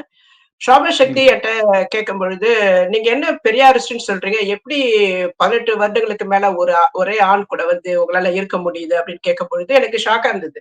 எப்படி 3 பிள்ளையெல்லாம் பெத்துக்கினீங்க அப்படின்னு சொல்லி கேட்கும்போது, எனக்கு எனக்கு பிடிச்சது நான் புள்ள பெத்துக்கிட்டேன், இதுக்கும் என்ன சம்பந்தம் அப்படின்ன பொழுது, இல்ல உங்களுடைய பேச்சுக்கள் வந்து பெரியாரிஸ்டுகள் முற்போக்கு சிந்தனை மாதிரி தெரியல, ரொம்ப பிற்போக்குவாதியா ஒரு குடும்ப பெண் என்ன பேசுவாளோ அது மாதிரிதான் உங்களுடைய ஸ்பீச் அப்படி இருக்கு அப்படின்னு சொல்லும் பொழுது நான் சொன்னேன், ஒருவேளை என்னுடைய கணவரும் பிரான்ஸ்ல பிறந்து வளர்ந்தவர் தான், அவருடைய அப்பாவும் மிலிட்ரி மேன். எங்களுடைய வாழ்க்கை முறை, எங்களுடைய வாழ்வியல் முறை மாறாக இருந்தது. அதுல வந்து என்னுடைய கணவர் பிரான்ஸ்ல பிறந்து வளர்ந்தால இயல்பாவே வந்து ஒரு தமிழ்நாட்டுல பெண்கள் தான் எல்லா வேலையும் செய்யணும், ஆண்கள் செய்ய மாட்டோம் அப்படின்ற மாதிரிலாம் இல்லாம இயல்பா ஒரு நல்ல நண்பர்கள் மாதிரி நாங்க இருப்போம். அப்போ அந்த அந்த இணக்கமோட இருந்தா தான் என்னுடைய பயணிக்க முடிச்சுது. அவரு மரணம் அடைகிற வரைக்கும் ஒரு நல்ல ஒரு கணவராக எனக்கு இருந்தார், நல்ல குடும்ப தலைவராக இருந்தார். அப்படி இருக்கும்போது எனக்கு இதுல எனக்கு என்ன வன்முறைக்கு உட்படுத்தி இருந்தாலோ கல்யாணம் ஆகி அத ஒரே மாசம் சிப்போடாட்டு தூக்கி போட்டு போவேன், அந்த மாதிரி கேரக்டர் நான். அப்ப வந்து ஒழுக்கம் சார்ந்தது, நேர்மை சார்ந்தது, அந்த வாழ்வியல் சார்ந்த முறைகள் மீது என்னுடைய கணவரின் படிப்பு, அந்தஸ்து, அவருடைய நடத்தைகள் எல்லாமே வந்து ஒரு நேர்மையான ஒரு நபராக இருப்பார். அந்த மாதிரி ஒரு நபர் எனக்கு கணவராக இருக்கிறது வந்து எனக்கு ரொம்ப ஒரு பெருமிதமாக சந்தோஷமா நான் உணர்ற ஒரு இது. அதை எப்படி நீ வந்து பிற்போக்குத்தனமா பார்க்க முடியும்? அப்ப பிற்போக்குத்தனம் சொல்றது மூலியமாக கொஞ்சம் கொஞ்சமா இந்த பெண்களை வந்து நீ என்ன செய்ய முற்படுற அப்படின்னு சொல்ற மாதிரிலாம் நான் கேக்குறப்போ, ஐயோ நீங்க செய்யறதே வந்து உங்களுடைய பேச்சே வந்து ரொம்ப இதுவா இருக்கேன், ரொம்ப டிஃப்ரெண்டா இருக்கேன். நான் பார்த்த பெரியாரிஸ்டுகள்லாம் வேற, தமிழ்நாட்டுல இருக்கிற பெரியாரிஸ்டுகள்லாம் வந்து குடி போதையில தான் அந்த உளறி இருக்கு, அந்த கதையை சொல்றான். லீலாமணி மேகலைன்னு ஒரு எழுத்தாளர் இருக்காங்க. அவங்க நாங்கெல்லாம் வந்து குரூப் செக்ஸ் எல்லாம் பண்ணுவோம் அப்படின்னு. அப்படியா குரூப் செக்ஸா, என்ன பண்ணுவீங்க அப்படின்னு நான் கேட்கிறேன். அப்போ வந்து சொல்றோம், அந்த பெரியாரியல் பெண் விடுதலை சார்ந்த கருத்துக்கள், பெரியாரியன் பாலியல் சுதந்திரம் சார்ந்த கருத்துக்கள் எல்லாமே ஒரு பாலியல் தேர்வு என்பது பெண் கிட்ட தான் இருக்கணும், அதுல சுதந்திரம் இருக்கணும், அதுல வந்து திருமண தலையீடு இருக்கக்கூடாது, உறவு தலையீடு இருக்கக்கூடாது அப்படிங்கும்போது நீ இப்ப என்ன சொல்ல வர, எனக்கு புரியல, நீ நிறைய விஷயம் பேசு அப்படின்னும் பொழுது, ராஜன் குரேன் ஒருத்தவர் இருக்கார், ஆமாக்ஸ் அந்த குரூப்பே வந்து பின்னவினத்துவம் வேலைகள் செய்வதோட தன்னுடைய மனைவிகளை மற்றவர்களுக்கு பகிர்ந்து கொடுப்பது, திருமணம் கடந்த உறவுன்னு சொல்லி ஒரு சர்ச்சை லூலு விவகாரம் போகுது இல்லையா, இதை நம்ம லூலு விவகாரத்துல இருந்து தொடங்க முடியாது. இது வந்து பெரியார் இயக்கம் வந்து என்னைக்கு வந்து பின்னவினத்துவ கூறுகள் மூலியமாக பெரியாரியத்தை திணிக்கும் பொழுது அந்த பெரும்பான்மை பெரியாரிஸ்டர்கள் அதை ஏத்துக்க ஆரம்பிச்சாங்க. அது வந்து பாலியல் சுதந்திரம் என்பது தனிப்பட்ட விவகாரம் என்பது எப்பொழுது பெரியாரிஸ்டுகளால் ஏற்றுக்கொள்ள ஆரம்பிக்கப்பட்டதோ அப்பொழுதே வந்து இந்த பெண்கள் இவ்வாறான நிலைக்கு வந்து தள்ளப்படுறாங்களோன்ற ஒரு கேள்வி எனக்கு அப்பொழுது வந்தது. இல்ல இப்போ நான் இங்க ஒரு கேள்வி எனக்கு எழுது.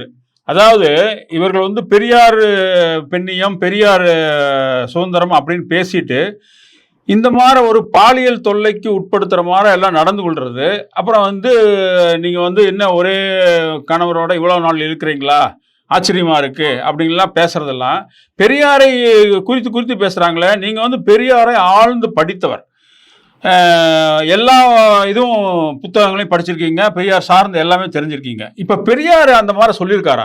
அது இப்போ ஏன்னா கான்ட்ரவர்சி அந்த மாதிரி போயிட்டு இருக்குது.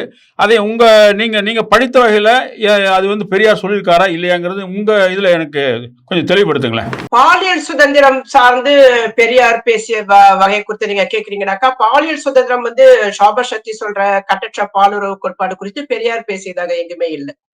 ஆனால் இவர்கள் சமூக ஊடகங்களில் கிட்டத்தட்ட 20 வருடங்களுக்கு மேற்பட்டு பெரியார் எழுத்துக்கள் பதிவு செய்யும் பொழுது சீமான் இப்ப முன் வச்சு சர்ச்சை உருவாச்சு. 10 டிசம்பர் நினைக்கிறேன், 10 தானே, ஜனவரி 10. அப்பொழுது ஜனவரி 10 நினைக்கிறேன், ஜனவரி 10 2025 பேசிய விவகாரம் சர்ச்சையாச்சு இல்லையா? அதையெல்லாம் வந்து கிட்டத்தட்ட அவர் பேசுவதற்கு முன்பாகவே பல பேர் வந்து என்கிட்ட வந்து கேட்ட கேள்விகள் தான். ஒரு கட்டத்துல வந்து எனக்கு பதில் கொடுக்க முடியாம நான் நிறுத்திட்டேன். ஒரே விஷயத்த எத்தனை முறை பேசுவாங்க, நாம எத்தனை முறை பதில் கொடுக்கணும்? இந்த தமிழ் காட்டு முறை அப்படின்னு சொன்னது, பெண்ணுக்கு வந்து கர்ப்பப்பையே வெட்டி எரிச்சு போடுன்னு சொன்னது, அந்த மாதிரியான அர்த்தம் சொன்னதுல அதையெல்லாம் வந்து அந்த கோட்பாடு ரீதியா கொள்கைகளை வந்து நம்ம விரிவுபடுத்தணும்னாக்கா நான் அதை புத்தகமா தான் பதிவு செய்யணும்னு நினைக்கிறேன். ஆனா பெரியார் இந்த பாலியல் சுதந்திரத்துல பேசல. ஆனா பெரியார் பெண் விடுதலை அவருடைய பார்வையில் என்ன பேசினாலும் அவர் சொல்ற ஒரு விஷயம், ஒழுக்கம் என்பதை எப்படி பாக்குறாருன்னா, ஆணுக்கும் பெண்ணுக்கும் ஒழுக்கம் என்பது உனக்கு இருக்கும் ஆணுக்கு இருக்கும் ஒழுக்கம் பெண்ணுக்கும் இருக்க வேண்டும், பெண்ணுக்கு இருக்கும் ஒழுக்கம் ஆணுக்கும் இருக்க வேண்டும். அவர் வந்து இலக்கியத்துல வர மோசமான நிலைப்பாடுகள் வந்து செக்ஸ வந்து விபச்சாரத்தனம் விமர்சனம் பண்றாரு. இலக்கிய ரீதியாகவும் நீ விபச்சாரத்துல வந்து எழுத்துக்களை கூட விபச்சாரத்தனத்துக்கு உட்படுத்துறன்ற மாதிரி ஒரு விஷயத்த வந்து பதிவு செய்யறாரு. ரெண்டாவது, கோபுரத்தில் இருக்கிற சிலைகள், கோவில் சிலைகள் இருக்கிற சிலைகளை வந்து ஆபாசம் வர்ணிக்கிறவரு, உயிருள்ள மனிதர்களை வந்து நீங்கள் செய்வது, அதாவது யார் கூட வேணாலும் செக்ஸ் பண்ணிக்கலாம்ன்ற கோட்பாடு பெரியார் எப்பவுமே சொன்னது கிடையாது. அது வந்து திரிபுவாதம் செய்வது. பெரியாரிஸ்டுகள் வந்து ஒரு சிலருக்கு வந்து எல்லா மனிதருக்கும் பலவீனம் இருக்கும். நம்ம இப்ப வந்து வெறும் பெரியாரிஸ்டுகளா பார்க்க கூடாது. இது கம்யூனிஸ்டுகளும் நடக்கலாம், மார்க்சிஸ்டுகள் கிட்டையும் நடக்கலாம், இடதுசாரிகள் கிட்ட நடக்கிற மாதிரி வலதுசாரி கிட்ட இருக்கலாம். மனிதர்களில் சிலர் பாலினம் சார்ந்து பெண்களையும் சொல்றேன், பெண்கள் ஆண்கள் எல்லாருக்குமே வந்து சில இடங்கள்ல வந்து சில பலவீனங்கள் இருக்கும். அது பதவி மோகமா இருக்கலாம், பொருள் மோகமா இருக்கலாம், செக்ஸ் மோகமா இருக்கலாம். அது சார்ந்து அவருடைய நடவடிக்கைகள் செயல்பாடுகள் போகும். அவ்வாறான நபர்கள் தங்களை முற்போக்காளர்களை காட்டிக்கொள்வர். பெரியார் பேசிய பெண் விடுதலை மேற்கோள் காட்டி இந்த லூலு குழு விவகாரத்துல என்னென்ன அட்டூழியங்கள் பண்ணாங்களோ அதே மனநிலைத்தான் வந்து இந்த கோரிக்கைகளும் வந்து செய்யறாங்க. இத யாருக்குமே வந்து சுகன் ஒருத்தவர் வச்சுங்களா, சுகனுக்கும் ஷாபா சக்திக்கும் ஓரின சேர்க்கை தொடர்பு இருக்கு. சுகன் வந்து திருமணம் ஆகிட்டு அப்புறம் திருமணத்தை வந்து அந்த பெண்ணை வந்து விலக்கி வச்சுட்டு திரும்பவும் வந்து பல பெண்களோட இருக்கிற வாழ்க்கை முறையில தான் வந்து அவங்க இருக்கிறதால அந்த கோட்பாட்டை வந்து அதை தொடர்ந்து நடைமுறைப்படுத்துகிற பின்னவீனத்து கூறுவாதிகளாக இருக்காங்க. இவர்களை குறித்து, இவர்களுடைய வாழ்வுமையை குறித்து தோழர் ரயாகரன் மிக அருமையாக எழுதியிருப்பார். பின்னவீனத்துவ கூறுகள் வந்து எவ்வளவு சீரழிவு நோக்கி போகுது, அதுக்குள்ள பெரியாரை இவர்கள் வந்து உள்நுழைத்து அந்த பெரியாரின் பெண் விடுதலை கருத்துக்கள்லாம் வந்து எவ்வளவு இவர்களுடைய சுயநலத்துக்காக அந்த பெண்களை அனுபவிக்கணும் நோக்கத்துக்காக எல்லாம் டக்குன்னு போய் வரி அடி மேட்ரை முடிக்கணும்னு எவனும் போய் கூப்பிட மாட்டானோ. இவனுக்கு அதுக்காக கொஞ்சம் கொஞ்சமா தாஜா பண்ணுவாங்க, பெண்கள் கிட்ட பேசுவானு. இப்ப எனக்கும் அவனுக்குமான உரையாடல் என்ன, அவனை எப்படியாவது மேட்ரு பார்க்கலாமான்ற ஒரு மூலியமா தான் அந்த உரையாடல் நடக்குது. ஷாபா சக்தி அதை செய்யறான். உரையாடல்கள் மூலியமாகத்தான் பெண்களிடம் தங்களுடைய எண்ணங்களை கடத்த முடியும் இல்லையா? அவ்வாறான உரையாடல் நடக்குது. அப்பொழுதுதான் சொல்றான், ராஜன் குறை மனைவி அமெரிக்காவில இருக்காங்க, கூட செக்ஸ் தொடர்பு வச்சுக்கிறதுக்காக பிரான்ஸ் வரைக்கும் வருவாங்கன்றாங்க. நீங்க எல்லாம் வந்து பெரியாரியல் பேசுற தகுதி உங்களுக்கு இருக்குதா? உங்களுக்கு அரசியல் பேசுற தகுதி இருக்குதா? முதல்ல நீங்க அடிப்படை மனுஷனுங்களா நீங்க? ஏன்னா ஷாபா சக்தியுடைய கதைகள்லாம் வந்து இந்த மாதிரி காமக்கூறுகள்லாம் நிறைய வரும். அவருடைய பழைய காலத்து கதைகள்லாம் நீங்க வந்து பாத்தீங்கன்னா இலக்கியத்துல வந்து சாருநிவாதோட ரொம்ப மோசமான கவிதை எல்லாம் வந்து கதைகள்லாம் வந்து கவிதை கிடையாது, கதைகளை வந்து வெளிப்படுத்திருக்காரு. அதாவது தான் வந்து தாய்லாந்துல இருக்கும் போது விபச்சாரி கிட்ட போய் போன அணுகுமுறை, அப்ப அது தொடர்பான விவகாரங்கள் வந்து அந்தரங்க தகவல்லாம் வந்து கதையில வந்து பதிவு செஞ்சிருக்காரு. அப்படிப்பட்ட ஒரு நபர் என்னை அணுகும் பொழுது அதையெல்லாம் நம்ம கொஞ்சம் அப்படியே பேசி பேசி கேட்டு கலந்துட்டு இருக்கிற அந்த காலகட்டத்துல தான் ஒரு முறை நிறைய குடிச்சிட்டு எனக்கு வந்து போன் வருது. ஒரு இரவு ஒரு 11:30 மணிக்கு மேல நான் வந்து உங்க பாக்கணும், நான் வந்து கிளம்பிட்டேன், ட்ரெயின்ல இருக்கேன் அப்படின்றான். இப்பவே மணி 11 நீ எதுக்காக என்ன பார்க்கணும், இரவுல எதுக்காக என்னை பார்க்கணும், நான் எதுக்காக வரணும், இல்ல நான் வரேன்னு சொல்லிட்டு போனை கட் பண்ணிட்டான். நல்லா குடி போகுது, பேச்சுல தெரியுது. அப்போ வந்துட்ட பிறகு திரும்ப போன் பண்ணி நான் வந்துட்டேன், நான் இருக்கிற ஊர்ல ரயில்வே ஸ்டேஷன்ல இருந்து இறங்கிட்டு அதை பார்க்கவா அப்படின்றான். வெளியில வந்து ஓ பனி எல்லாம் கொட்டி போய் நான் அந்த பகுதி வந்து பாத்தீங்கன்னாக்கா பாரிஸ்ல இருந்து ஒதுக்குப்புறமான பகுதி அது. பாரிஸ்ல இருந்து கிட்டத்தட்ட 100 கிலோமீட்டருக்கு அப்பாற்பட்ட ஒரு பகுதி அது. அந்த பகுதியில வந்து இரவு வந்து வண்டி எல்லாம் போகாது. இது லாட்ஜ் வந்து ஒரே ஒரு லாட்ஜ் அந்த இது ரயில்வே ஸ்டேஷனுக்கு அருகில இருக்கு. அந்த லாட்ஜ் ஓனர் கூட எங்க கணவருடைய நண்பர் தான். அப்ப இவன்ட்ட நான் சொல்றேன், "நீ நைட் வந்து கூப்பிடுற, கூட்ட உடனே எப்படி என்னால வர முடியும்? இதுக்கெல்லாம் வந்து இந்த மாரி அணுகுமுறையோட என்ட்ட எனக்கு அது யார கேட்டுட்டு நீ முதல்ல இங்க வந்த? நீ போய் அங்க வேணா திரும்ப ட்ரெயின் போகறதுக்கு இல்ல. பனி ரொம்ப அதிகமா இருக்கு. நீ அந்த லாட்ஜ்ல வேணாலும் என்ன தங்கு. நான் வந்து காலைல வந்து காசு இல்லன்னு சொன்னான். பணம் இல்லன்னு சொன்னான். நீங்க வந்து என் பேர சொல்லிட்டு போய் தங்குங்க. நான் வந்து காலைல வந்து பணம் குடுக்குறேன்" அப்படின்னு. அப்ப மறுநாள் என்னுடைய பசங்கள ஸ்கூல்ல விட்டுட்டு ஒரு 7:45 மணி இருக்கும். அங்க போறேன். அந்த லாட்ஜுக்கு போகும்பொழுது, இது வரவேற்பறையில இருந்த பெண் வந்து, "என்னங்க இவர போய் அனுப்பி இங்க வந்து உங்க பேர சொன்னதால நாங்க விட்டோம். எப்படி இவர வந்து நாங்க உள்ள விட முடியும்? ரொம்ப ஒரு இதுவா இருந்தாரு" அப்படின்னு சொல்லும்போது, "சரி நான் போய் பார்க்குறேன். அறை நம்பர் சொல்லுங்க" அப்படின்னும் பொழுது, அறை நம்பர் சொன்னாங்க. நான் போய் உள்ள போனேன். உள்ள போகும்போது கதவு தட்டுறேன். கதவு திறக்கும்போது இடுப்புல வெள்ள துண்டு மட்டும் கட்டிட்டு இருந்தாரு. சோபா சக்தி. ஓ வெள்ள துண்டு மட்டும் ம் கட்டிட்டு இருக்கவும், நான் வந்து பேண்ட் வந்து கீழ கிடந்தது. அந்த அவருக்கு பின்னாடி ம் பார்த்தீங்கன்னா, கீழ கிடந்து ஒரு ரூமே வந்து அவரு சரியான தூக்கம் இல்லாம வந்து குடிபோதையில ஏதோ ஒரு இதுவா இருந்திருக்காரு. அந்த பேண்ட் எல்லாம் வந்து நனைஞ்சு போயிருந்தது. நான் உள்ள ம் போயிட்டு நான் பேசிக்கிட்டே அவர்கிட்ட அந்த பேண்ட்ட வந்து எடுத்து, "ஏன் கீழ போட்டு வச்சிருக்க? அந்த அந்த சூடு குடுக்குற மெஷின் மேல போட்டிருந்தா 1 மணி நேரத்துல அந்த ஈரம் காஞ்சு போயிருக்குமே. அது ஒரு நைட் ம் ஃபுல்லா இருந்ததுக்கு அத கழட்டி அதுல போட்டு வச்சிருந்தா இதுவா இருக்குமே. நீ வேற நிதானமா இருக்கன்னு" சொல்லிட்டே இருக்கிறதுக்குள்ள, பின்பக்கம் வந்து அப்படியே ம் என்ன வந்து கட்டி பிடிக்கிறான். கட்டி பிடிக்கும் பொழுது, ஏய் சடார்ன்னு அதிர்ச்சி ஆயி நான் திரும்பி இப்படி தள்ளுறேன். நான் வந்து ம் நான் ஏற்கனவே சொன்ன மாரி நான் கராத்தேல பிளாக் பெல்ட்ன்றதால ஒரு தற்காலிகமா என்னோட டக்குன்னு ஒரு நடவடிக்கை எப்படின்னும்போது, நானு அந்த பொசிஷன்ல டக்குன்னு அவன திருப்பி பின்னாடி புடிச்சு அடிச்சு தள்ளும்போது, பின்னாடி கட்டில்ல போய் மல்லாக்கா விழுறாரு. விழும்பொழுது ம் பேண்ட் அந்த இது வேட்டி அது சாரி துண்டு வெள்ள துண்டுன்னு சொன்னேன் இல்லையா? அது வந்து கழண்டிட்டு விழுந்துடுச்சு. அப்ப வந்து முழு ம் நிர்வாணமா இருக்கும். அந்த பகுதியில வந்து பாத்தீங்கன்னாக்கா, அந்த தழும்புகள் வெந்நீர் குஷ்டம் மாதிரி அந்த தழும்புகள் அந்த பகுதி என்னடா இந்த இது இப்படியே ஒரு ஆள் போயிட்டே இருக்கும்போது திடீர்னு என்ன பண்ணுவாங்கன்னு கேட்டால் அவுத்துட்டு அப்படி நிற்பாங்க. ம். நான் சொல்கிறதெல்லாம் நீங்கள் இல்ல வீடியோ கால்ல அவங்க நிர்வாணமா நிப்பாங்க. அப்படியே நிற்பாங்க. காரணம்லாம் தெரியாது. திடீர்னு தேம்பி தேம்பி அழுவாங்க. தூத்துக்குடியில் இருக்கும்போது எனக்கு ஒரு ஃபோன் வருது. இணையர் பேசுகிறாங்க எனக்கு. இது மாதிரி என்ன டைவர்ஸ் பண்ணுறதுக்கு எவ்வளோ பணம் வேணும்னு கேட்குறாங்க. யாருமாண்ணா இந்த மாதிரி தமிழச்சி கேட்குது. இதாரு ஒரு வாரம் கழித்து என்னடா இந்த விஷயம் ரீச் ஆகலையன்றப்ப அதுக்கு என்ன வெயிட்டேஜ் கொடுக்குறதுன்னு யோசிக்கும்போது லூலு பெண்களை வந்து பாலியலுக்கு விபச்சாரத்துக்கு தயார் பண்ணுறாங்க. அதை பெரியார் சரவணன் மூலியமாக அரசியல்வாதிகளுக்கு சப்ளை பண்ணாங்க. இதுதான் குற்றச்சாட்டு. அது தமிழச்சி அவர்களும் நீங்களும் அந்த பண்ண வீடியோ சேட்டு அவங்க நியூடு ஃபோட்டோ அதை வந்து நாங்கள் ப்ரைவேட்டாக பண்ண ஒரு நியூடு சேட் அது. அதை வந்து உங்ககிட்டேருந்து ஸ்ப்ரெட் ஆகிருக்கு. எங்கள் 2 பேர்ல தான். இப்போ யாரோ நான் ரிலீஸ் பண்ணுவேன், அவர் ரிலீஸ் பண்ணிருக்கு, நான் பண்ணலை.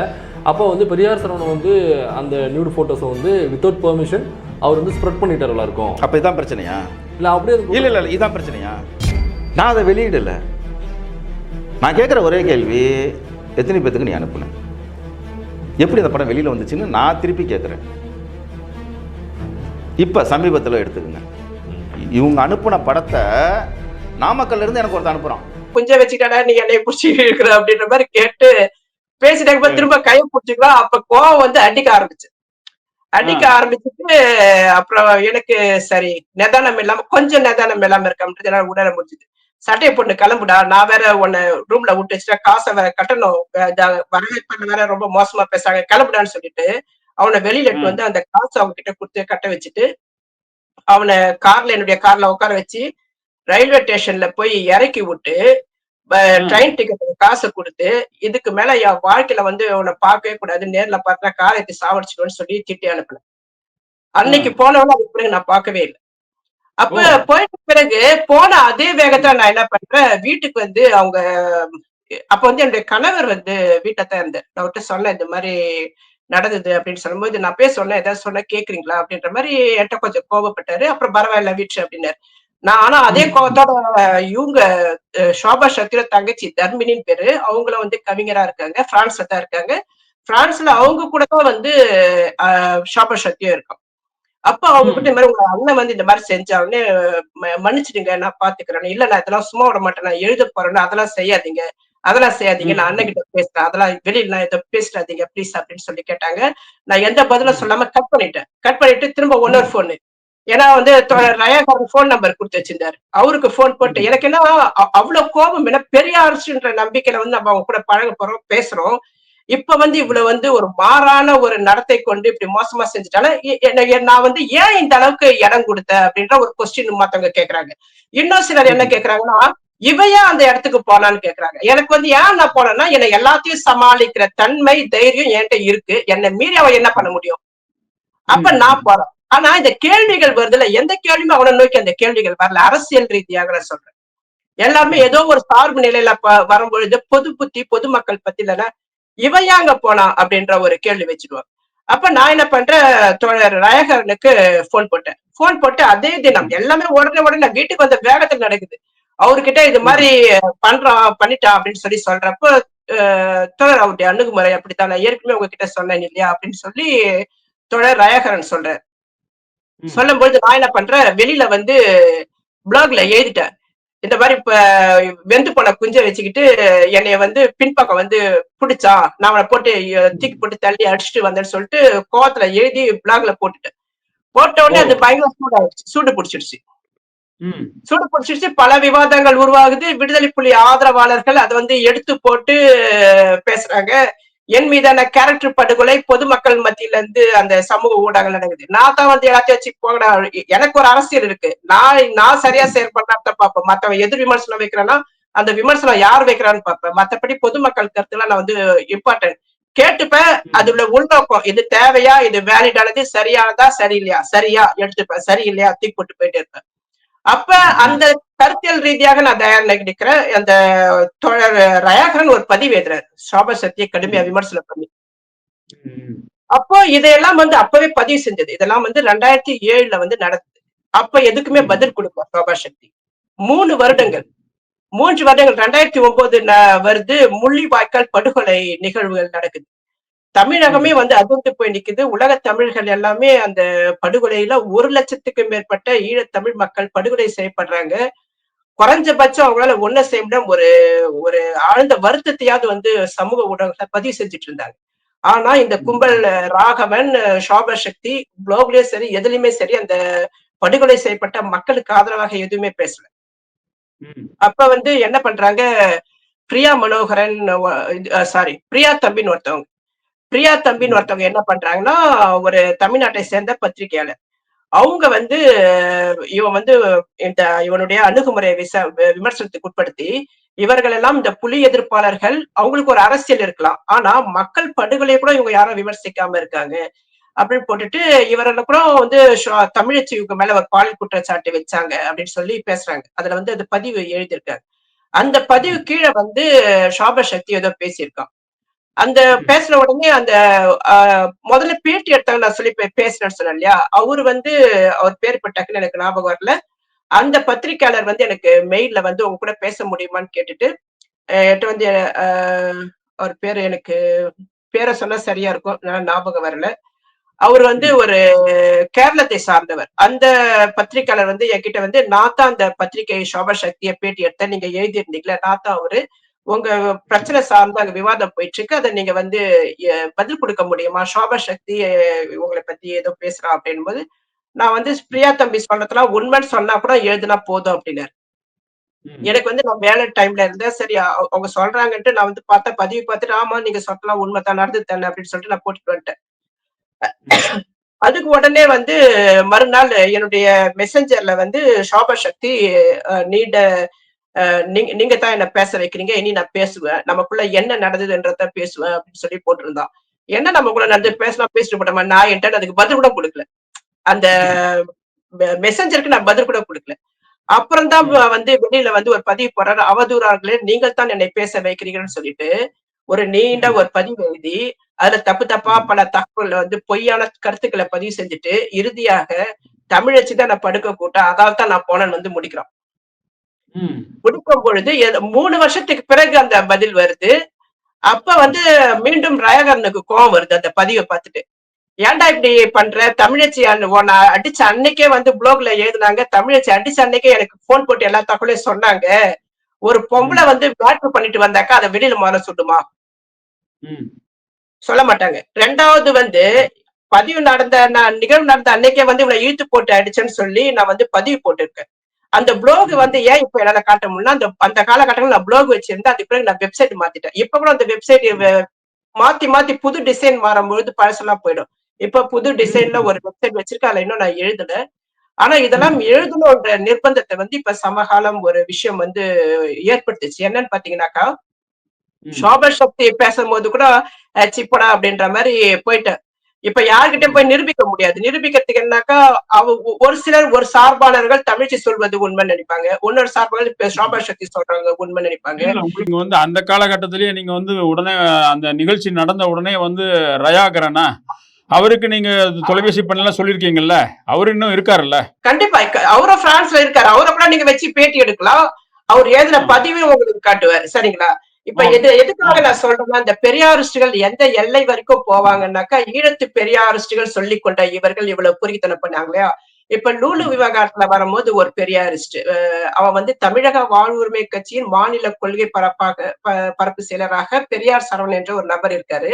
பெரியார் இன்னுமே அந்த கட்சியில் இருக்காரா? இல்ல நான் வந்து பதிவு எழுதின அன்னைக்கே வந்து அதே தினத்துல 12 மணி நேரத்துக்குள்ள தோழர் வேல்முருகன் நீக்கிட்டார். அவர் மேல ஏற்கனவே வந்து அந்த கட்சியில இருக்கிற மகளிர் அணி பெண்கள் கிட்ட சில சில்மிஷம் எல்லாம் பண்ணிருக்காரு. அந்த விவகாரம் போயிட்டு இருந்திருக்கு. நான் வந்து பேசும்பொழுது நம்ம சில விஷயங்கள் எனக்கு சார்பா சில தோழர்கள் என்னுடைய அரசியல் களத்துல இயங்குற தோழர்களா என்னுடைய அவங்களுக்கு தெரியும். அவங்க சில விஷயங்கள் பகிர்ந்திருக்கிறாங்க. வேல்முருகன் உடனே நீக்கிட்டார். ஆனா நான் என்ன சொல்றா, வேல்முருகன் ஓட்டு அரசியல் செய்யற கட்சி தலைவரே வந்து நீக்கிறாரு. ஆனா ஓட்டு அரசியலில் ஈடுபடாத திராவிடர் விடுதலை கழகத்தை சார்ந்த குளத்திருமணி இந்த பெரியார் சரவணனை காப்பாற்றும் பொருட்டு பழிய ஏமேல போட்டுட்டு ஒருதலை காதல் நிறைவேறாத காதலுக்காக பழி வாங்கும் நோக்கத்தோட செயல்பட்டார்னு சுந்தரவல்லி இவங்க எல்லாம் வந்து எழுதுறாங்க இல்லையா? இதைத்தான் நான் விடாம தமிழ்நாட்டுல வந்து கம்ப்ளைண்ட் பண்ணிருக்கேன். சென்னை ஹைகோர்ட் நீதிமன்றத்துல பொதுநல வழக்கு தொடர்ந்திருக்கேன். ஆமா. சுந்தரவேலி மேல வந்து அவதூறு செஞ்சாங்கன்னு சொல்லிட்டு அவங்க வந்து பேசுறாங்க. பெரியார் சரவணனுக்கும் தமிழச்சிக்கும் ஒரு காதல் இருந்திருக்கு. அந்த காதல்ல புகைப்படம் எடுக்கப்பட்டிருக்கு அப்படி எல்லாம் பேசுறாங்க. நான் காதலிச்சேன்னா அதுக்கான ஆதாரத்தை வாங்கி கொடு. அந்த ஆதாரம் இல்லாம நீங்க யாரும் பேசக்கூடாது. நான் குளத்திருமணிக்கும் அந்த கோரிக்கை வைப்பேன். 4 வருஷமா நான் கேட்டுட்டு இருக்கேன். அவன் என்ன பண்றான், என்ன வந்து எப்படி கற்பிதம் பண்றான்னா, யூடியூப் மைனர் சேனல் ஒண்ணு இருக்கு. உங்களுக்கு தெரியும் நினைக்கிறேன். மைனர் பெரியாரிஸ்ட், இளைய பெரியாரிஸ்ட். இந்த மூத்த பெரியாரிஸ்டுகள்லாம் எப்படி இளைய பெரியாரிஸ்டுகள் உருவாக்குறாங்கன்னு பார்த்தா ரொம்ப பயங்கரமா இருக்கு. இந்த இளைய பெரியாரிஸ்ட்னு சொல்லிக்கிற அறிமுகமாகிற ஊடகத்துல இருக்கிற இந்த மைனர் வந்து பேட்டி எடுக்கிறான். பெரியார் சரவணனை பேட்டி எடுக்க பொழுது தமிழச்சி வந்து முன்னாடி கேமரா முன்னாடி வந்து நிப்பாங்க, அவுத்து போட்டு நிப்பாங்க, திடீர்னு அழுவாங்க. அந்த படம் நான் எடுத்தேன், ஆனா நான் வெளியிடல அப்படின்றான். இன்னொரு பக்கம் வந்து பாத்தீங்கன்னா, ஆமா, இன்னொரு பக்கம் என்ன சொல்றான்னாக்கா, இவன் வந்து தமிழச்சி வந்து ரொம்ப மோசமான கேரக்டர். இவங்க வந்து மத்தவங்க போய் திருமணம் கலந்த உறவு பத்தி எல்லாம் பேசுறாங்களே. இவங்க வந்து சோபா சக்தி கூட திருமணம் கலந்த உறவுல 3 வருஷத்துக்கு மேல இருந்தாங்க. இவங்க 2 பேரும் சோஃபால செக்ஸ் பண்ணும் பொழுது அதை பார்த்த தமிழச்சின் கணவர் அதிர்ச்சியில வந்து அட்டாக் வந்து இறந்துட்டாரு அப்படின்னு யூடியூப் சேனல்ல பேசுறான். இதையெல்லாம் சாதாரண பெண்கள் பார்த்தாக்கா அது ரொம்ப வலியை கொடுக்கும், வேதனை கொடுக்கும், கோபத்தை கொடுக்கும். எனக்கு என்ன தினத்தை கொடுக்குன்னா, இவருக்கு இந்த பொறுக்கி பெரியாரிஸ்டுகளை அம்பலப்படுத்துவது எப்படி? இந்த பொறுக்கி பெரியாரிஸ்டுகளை உலக மக்கள் தமிழ் மக்கள் மத்தியில் அம்பலப்படுத்துவது எப்படி? அதுக்கான செயல் திட்டங்கள் என்ன? அதற்கான போராட்ட வடிவம் என்ன? போராட்ட வடிவம் என்பது பேசலாம், உட்காந்து டயலாக் விடலாம். ஒரு நீண்ட போராட்டம். இப்ப 6வது வருடமா நான் போராடிட்டு இருக்கேன். 6 வருஷமா எழுதிட்டு இருக்கேன் இந்த விஷயம் சார்ந்து. அப்ப நான் கேட்கிற ஆதாரம் கேட்கிறேன். காதலிச்சுன்னா அதுக்காக பெரியார் சொன்னா யாருன்னே தெரியல, நான் பார்த்ததே கிடையாது. ஆனா இப்படி எல்லாம் கட்டுக்கதைகள் உருவாக்குறீங்களே, இந்த கட்டுக்கதையில சோபா சக்தி கதையை வந்து அவர்கிட்ட வந்து கொடுக்குறான். ஏன்னா என் கேரக்டர் படுகொலை செய்யணும்னா இவன் என்கிட்ட மட்டும் இப்படி இல்ல, நிறைய ஆம்பளைங்களை இப்படித்தான் ஏமாத்துறான்னு.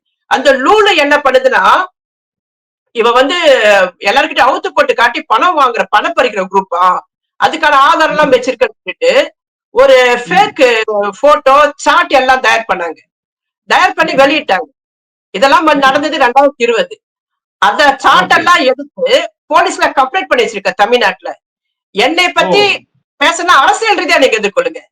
இந்த போலி சாட் வந்து நாங்க அனுப்பி சைபர் கிரைம்ல வந்து அதை பார்த்துட்டு இதெல்லாம் போலி சாட்டு நான் 5 நிமிஷத்துல பார்த்து சொல்லிட்டாங்க. என்கிட்ட விசாரணைக்கு உட்படுத்தினாங்க. நான் இந்தியாவுக்கு போன வருஷம் போயிருந்தேன். அப்ப இதெல்லாம் வந்து செய்வது யார்? பிஜேபி கிடையாது, RSS கிடையாது, நாம் தமிழ் கட்சியை சார்ந்தது கிடையாது, அல்லது வேறு கட்சியை சார்ந்த கிடையாது, திமுக சார்ந்தது கிடையாது. இது இந்த பொறுக்கித்தனத்தை செய்யறவங்க எல்லாம் மூடி மறைக்க முற்படுறவங்க பெரியார் போது எனக்கு அதிர்ச்சியாக இருக்கு. இந்த பெரியார் சாரன் விவகாரம், லூலு விவகாரத்திலும் வந்து சோபா சக்தி விவகாரம் வருது. அதை வந்து பேசலாம். சோபா சக்தி என்ன சொல்றான்னா, அவனுடைய பதிவுல வந்து எழுதும் போது என்ன வந்து தமிழச்சி என்னை திட்டிட்டு போன அணில இருந்து நானும் அவங்கள பாத்துக்கிட்டே இல்ல. 2000 இன்னை வரைக்கும் நான் பார்க்கவே இல்லை தமிழச்சிய. நாங்க 2 பேரும் சந்திக்கவே இல்லைன்னு சொல்றோம். 2010லயே அதை பதிவு செய்யறோம். என்னுடைய கணவர் இறந்தது 2014. என்னுடைய கணவர் இறந்தது கேன்சர். அவருடைய 47வது வயதுல வந்து மரணம் அடைகிறாரு. அவர் மரணம் அடைவதற்கு முன்பாக 2 வருடங்களுக்கு முன்பாக தோழர் கொளத்தின்மணியை சந்திக்கும் பொழுது தோழர் கொளத்தின்மணி குடியரசு தொகுதியில எனக்கு கொடுத்திருக்காரு. நாங்க வந்து ஒரு குடும்ப நண்பர்கள் மாதிரி வச்சுங்களா. தோழர் கொளத்தின்மணிக்கு என்னுடைய கணவரை தெரியும். என் கணவருக்கு இருக்கிற பிரச்சனை எல்லாம் தெரியும். என் கணவர் இறந்து முதல் தகவல் சொன்ன தோழன் பார்த்தா கொளத்தின்மணிக்கு தான் சொன்னேன். அப்படிப்பட்ட கேரக்டர் அது கொண்ட இந்த தோழர் கொளத்தின்மணி கணவன் இறந்த பிறகு அந்த பெண்ணை இவ்வளவு கேவலமாக அர்ச்சனைக்கு உட்படுத்தலாம், அவளுக்கு வந்து ஒருதலை காதல் இருக்குன்னு சொல்லலாம்னு சொல்லிட்டு நீ பேச ஆரம்பிக்கனா, நீ யாரும் அந்த பொறுக்கிதல் பட்டு நீ உனக்கும் கருத்தில் இருக்கிற அதே கருத்தில் ஏன் இருக்கு? நீ உன் கருத்திலுக்கு உண்மையா இருந்தா நின்று தமிழச்சிக்கு பேசுற கேள்விகளுக்கு ஒவ்வொன்றும் வந்து ஒரு விவாதத்தை நடத்துவ, இல்லாட்டா குறைஞ்சபட்ச அறிக்கை வெளியிட்டு இருப்ப. எதுவுமே செய்யாம நான் வந்து போராடுறேன், சட்ட நடவடிக்கை எடுக்கிற, தமிழ்நாட்டு திராவிடர் விடுதலை கழகத்துக்கு போறேன், மயிலாப்பூருக்கு இருக்கு, அங்க வந்து போலீஸ் கிட்ட போய் புடிச்சு உட்கார வைக்கிறாங்க. இதெல்லாம் சேர்த்து வந்து கொளத்தின்மணி கட்ட பஞ்சாயத்து பொறுக்கி மாதிரி பண்றாரு. அந்த கொளத்தின்மணி உணர்வு என்ன பண்றாரு, அவதூறு வழக்கு போறேன்னு சொல்லிட்டு என்கிட்ட மான நஷ்ட வழக்கு 25 லட்சம் கேட்கிறாரு. இவர் தான் வந்து விடுதலை புலிகளுக்கு ஆதரவாக செயல்பட்டாருன்னா, நீ அந்த டைம்ல நேர்மையா இருந்திருக்கலாம், சரியா இருந்திருக்கலாம். ஆனா உன் மேல இன்னும் நிறைய மோசமான சில குற்றச்சாட்டுகள்லாம் இருக்கு. கோவையை சார்ந்த சிவா என்ற ஒரு இளைஞர் தற்கொலை செய்து கொள்வதற்கு முன்பாக தன்னுடைய மனைவி கூட தொடர்புல இருந்தேன்னு சொல்லிட்டு சுபவி கொளத்தின்மணி பேரெல்லாம் எழுதி இருக்கிறார் இல்லையா. எனக்கு அப்ப கூட ஒண்ணும் புரியல. இவர் வந்து இந்த விஷயம் என்னுடைய விஷயத்துல இவ்வளவு விஷயம் செய்யும்பொழுது நான் சாதாரண ஒரு பிரஜை கிடையாது, நான் ஒரு மனித உரிமை அமைப்பு செய்யப்பட்டேன் என்று அவருக்கு நல்லா தெரியும். என்னை போன்ற ஓரளவுக்கு அரசியல் ஆளுமையாக நம்ம வந்து இதை வெளிப்படுத்திட்டு இருக்க ஏன்கிட்டயே வந்து நீ இந்த விளையாட்டு காட்டுனா, அந்த விளையாட்டு இது அந்த ஆணாதிக்கத்தின் தொடக்கமாகத்தான் வந்து இந்த குளத்தின்மணி செய்ய முற்படுறாரு. அந்த ஆணாதிக்க தொடக்க புள்ளியாகத்தான் வந்து பெரியார் சரவணன் நாம பேசினா இந்த ஊரு உலகம் நம்புறாரு. ஆனா பாதிப்பு கொடுக்கிற பெண்கள் துணிந்து வந்து என்னை பாஞ்சு உக்காந்துட்டு டேய் சோபா சக்தி ஆதாரம் தான் காட்டுறா, டேய் பெரியார் சரவணன் ஆதாரம் தான் போடுறா, கேஸ் போடுவா அப்படின்னு யாராவது பேசுவாங்களா? நான் பேச ஆரம்பிச்சிருக்கேன். அப்ப நீங்க இந்த பெரியாரிஸ்டுகள் இப்ப வேற ஒரு நிலைக்கு போறது, இந்த பின்னணித்துவ கூறுகள் கூட வந்து சமரசம் ஆகும் பொழுது நீங்களா எதிர்காலத்துல உங்களுடைய பெரியார் இயக்க செயல்பாடுகள் எப்படி இருக்கும்? இல்ல ரொம்ப வருத்தப்படக்கூடிய செய்தி. நீங்க மன வலியோட நிறைய செய்தி பதிவு பண்றீங்க. என்னுடைய இதையெல்லாம் வந்து மக்கள் கிட்ட பேசுறதுக்கு நீங்க எனக்கு ஒரு வாய்ப்பு கொடுத்துருக்கீங்க. அதனால வந்து வெளிப்படையா இவ்வளவு விஷயம் பேசுறேன். கண்டிப்பா இந்த இல்ல உங்களோட மன வலி தெரியுது. ஒரு பெண்ணா இருந்து பொதுவாக தமிழ் பெண்கள் அதிகமா வெளியே வந்து இது பண்ண மாட்டாங்க. நீங்க வந்து ஒரு இதுக்கு வந்து அதுல வந்து ஐரோப்பாவில் பிறந்து வளர்ந்தனாலதான் இந்த தைரியமும் இந்த இது இருக்குன்னு நினைக்கிறேன். இல்லாட்டி இங்க இருக்க பெண்கள் இந்த மாதிரி வந்து வெளியே சொல்றதுக்கே வெக்கப்படுவாங்க, அல்லது வந்து வருங்காலம் பாதிக்கப்படும் அப்படிங்கிற ஒரு கட்டத்தில் அவங்க வந்து நகர்ந்து போயிடுவாங்க, இதை கடந்து போயிடுவாங்க. அதை தாண்டி நீங்க வந்து பல செய்திகளை வந்து சொல்லியிருக்கீங்க. உங்களுடைய மன வலி இருக்கும், கண்டிப்பா இருக்கும். திணிக்கிறீங்க, வலியை திணிக்காதீங்க. நான் வந்து எல்லாத்தையும் கடந்து நிக்கிறேன்னு நினைக்கிறேன். அதனால்தான் எனக்கு கண்டிப்பா அரசியல பேச முற்படும்போது நான் ஒரு ஆணாகவும் உணர மாட்டேன், ஒரு பெண்ணாகவும் உணர மாட்டேன். எனக்கு அந்த உணர்வு எனக்குள்ள வந்துடுச்சு. எனக்கு வலிந்து கொடுக்காதீங்க, எனக்கு வலிகள் இருக்குன்னு சொல்லாதீங்க. எனக்கு வலிகள் கிடையாது, கோபம் இல்ல. இந்த உண்மைகளை சொல்றதுக்கு இப்ப வந்து துணிந்து நீங்க வந்திருக்கீங்க அப்படிங்கறத ஒரு முக்கியமான செய்தியா இருக்கு. இந்த இது வந்து இங்க இருக்கக்கூடிய பெண்களுக்கு அந்த தைரியத்தை வர வைக்கணும். எதுக்காக வந்து அந்த நிர்வாண படங்கள் வருதுனாக்கா, பெரியார் சரவணன் நுணுக்குழுல இருக்கிற பல பெண்களை நிர்வாண படங்கள் எடுத்து மிரட்டுறான். நீ ஒரு சாதாரண ஆள் கிடையாது, நீ ஒரு பெரியாரிஸ்ட். இந்த பெரியாரிஸ்ட் பொறுக்கிகள் இருக்காங்க இல்லையா, இந்த பெரியாரிஸ்ட் பொறுக்கிகள் எப்படியெல்லாம் பெண்கள் பெண் விடுதலை குறித்து பெரியார் சொன்னார், இதை சொன்னார், அதை சொன்னார்னு இந்த ஒரு சில நபர்களை வச்சு நம்ம மேற்கோள் காட்டி பேசும்பொழுது அந்த சோபா சக்தி, ராகவன் போன்ற ஈழ எதிர்ப்பு அரசியல் பேசுற நபர்களுக்கும் வந்து இந்த பெரியாரிய விவகாரத்தை கையில் எடுத்துக்கொண்டு அதன் மூலியமாக பாலியல் குற்றங்களில் ஈடுபட்டு அம்பலப்பட்டு நிற்கிறார். இல்ல அதான் நிறைய செய்திகள் வந்து ஒரு வெளிப்படையாக ஒரு இதாக நீங்க சொல்லியிருக்கீங்க. இந்த செய்திகள்லாம் வந்து உங்களுடைய வாழ்க்கையில என்ன நடந்தது, இவர்களுடைய முகத்திரைகளை கிழித்திருக்கீங்க, பலரோட முகத்திரை கிழித்திருக்கீங்க. அதெல்லாம் வந்து காலம் வரும்போது கண்டிப்பாக அந்தந்த காலகட்டத்தில் நம்ம வந்து அது வெளிப்படுத்துவோம், அது வெளியிடப்படும். 2007 நடந்த நிகழ்வு 2025 பேசுறோம். காலம் மனிதர்களை அம்பலப்படுத்திட்டே இருக்கும். என்னையும் சேர்த்த சொல்றேன், நானே தப்பு செஞ்சுதான் நானும் அம்பலப்படுவேன். அதுக்கான ஒரு காலம் வரும். அதனால்தான் நம்ம ரொம்ப கட்டுப்பாடா கவனமாக இருந்து நம்மளுடைய செயல்பாடுகளை ரொம்ப எச்சரிக்கையாக முன்னெடுக்கணும். வந்து அந்த அந்த சிந்தனை இருக்கிறதால்தான் என்னால வந்து வெளிப்படையா அந்த பொது ஒழுக்கம், பெரியார் பேசியது வந்து பொது ஒழுக்கம், அந்த பொது ஒழுக்கத்தின் கட்டுப்பாட்டுக்கு அந்த அடிப்படையில் தான் நம்ம அரசியல் செய்ய முற்படுறோம். அந்த அரசியல் இந்த பொது ஒழுக்கம் இருக்கிறதால இத்தனை பேர் நான் கேள்வி எடுக்க முடியுது. நான் ஒருவேளை நான் ஒரு மோசமான ஒரு நபராக இருந்தா இவர்கள் எல்லாம் நீ மட்டும் ஓகேமான்னு சொல்லிட்டு வேற ஒரு கதையை விட்டு வருவாங்க. ஆனா அவங்க அப்படியே அந்த கதைகள் கட்டவிழ்த்து விட்டார்கள். அந்த கதைகள் பொய்ன்னு சொல்லிட்டு நான் போய் கேஸ் போட்டு நிக்கிறேன்ல, அதே மாதிரி நீங்க மேல கேஸ போடுங்க. தமிழச்சி சொல்ற பொய்ன்னு சுபாவி கேஸ் போடுறான்னு கேட்கிறேன். சுபாவி ஓடுறாரு. அதான் பிரான்ஸ்ல பிறந்திருந்தாலும், பிரான்ஸ் சிட்டிசனா இருந்தாலும் நீங்க வந்து இந்தியாவில் ஒரு பொதுநல வழக்கு தொடர்ந்துருக்கீங்க, அது வந்து போயிட்டு இருக்குது. அது காலதாமதம் ஆகும். இப்போ ஜென்ரலாகவே இங்கே இந்தியாவில் வந்து வழக்குகள் கொஞ்சம் காலதாமதம் ஆகும். ஆனால் வந்து அதுக்கு வழக்குகளுடைய இறுதி தீர்வு வரும் பொழுது அதனுடைய என்ன நடந்தது அப்படிங்கிறது வெளிப்படையாக தெரிய போகுது. அதற்கு முன்னர் நீங்களும் உங்களுடைய காணொலி வாயிலாக நீங்கள் வந்து முழுக்க வந்து யூத் தமிழுக்கு சொல்லியிருக்கீங்க. இந்த செய்திகளை நாம் வந்து கண்டிப்பாக காலம் வரும்பொழுது அந்தந்த காலகட்டத்தில் நம்ம வந்து வெளிப்படுத்துவோம், இவர்களுடைய முகத்திரையை கிழிப்போம் என்று சொல்லி இந்த மிகப்பெரிய இந்த பெண்களுக்கான ஒரு விழிப்புணர்வை ஏற்படுத்தக்கூடிய இந்த காணொலிங்கிறது மிக முக்கியமானதாக கருதி கொண்டு இந்த நிகழ்ச்சியில் கலந்து கொண்டு பங்கெடுத்து உங்களுடைய பல அதாவது இன்னைக்கு வந்து லீவே போட்டீங்கன்னு நினைக்கிறேன்.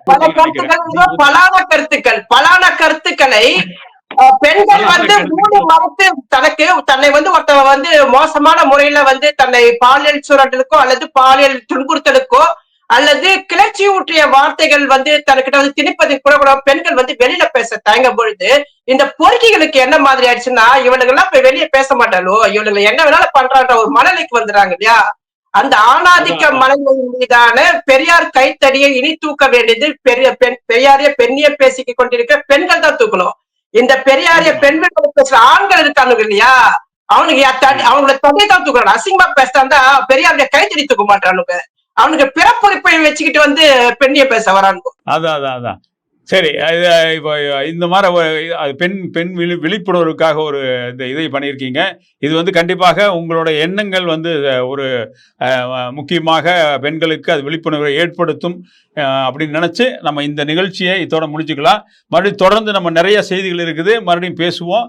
இன்னும் முகத்திரைகளை கிழிக்க வேண்டிய முகத்திரைகளை கண்டிப்பாக கிழிப்போம் என்று கூறி இத்தனை நேரம் நீங்கள் இருந்ததுக்கான ஒரு மகிழ்ச்சியோட ஒரே ஒரு வார்த்தை வந்து நான் சொல்ல விரும்புறேன். என்னை பொறுத்த வரைக்கும் தமிழ்நாட்டுல செயல்படுகிற குளத்துமணியை விட என்னை போன்ற நபர்கள்லாம் வந்து அரசியல்ல மிக சிறப்பாக கவனிக்கிற மனநிலை எங்களுக்கு இருக்கு. அந்த அளவுக்கு வளர்ந்த சமூகத்துல இருந்து நம்ம பார்க்கும் பொழுது சீமானை எதிர்த்து யார் பேசினாலும் அவர்களை ஆதரிப்போம் நிலைக்குள்ள வந்து பெரியார் இயக்கங்கள் போறத வந்து தவிர்த்து கொண்டு பெரியார் இயக்கத்திலே தலைவர்களும் வந்து மோசமான செயல்பாடுகளை ஈடுபடுகிறார்கள், பாலியல் குற்றங்களில் ஈடுபடுகிறார்கள், பாலியல் குற்றவாளிகளை மூடி மறைக்கிறார்கள் என்றாக்கா அந்த இயக்கத்தை சார்ந்த தோழர்கள் பேசணுன்றதுல வந்து நான் ஒரு வேண்டுகோளா இங்க வந்து பதிவு செய்யறேன். ஏன்னா நான் வைத்தது வந்து குற்றச்சாட்டு, இது வந்து அவதூறுகள் கிடையாது. இனி வரும் காலங்களில் பெரியார் இயக்கங்கள் மிக சரியாக செயல்பட வேண்டும்.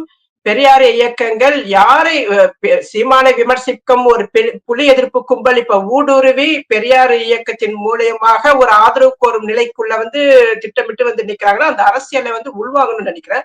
இதைத்தான் நான் வந்து பெரியார் இயக்கத்தையும் முற்போக்கு ஆதரவாளர்கிட்டையும் நான் தெரிவிக்க விரும்புறேன். ரெண்டாவது, நான் பகிர்ந்ததெல்லாம் வந்து என்னுடைய அனுபவங்கள் சில நடந்தது, அதுதான் பகிர்ந்துக்கிறேன். ஒரு எச்சரிக்கை காரணமாக இருக்கும். வாய்ப்பு கொடுத்திருக்கிற நன்றி. வணக்கம்.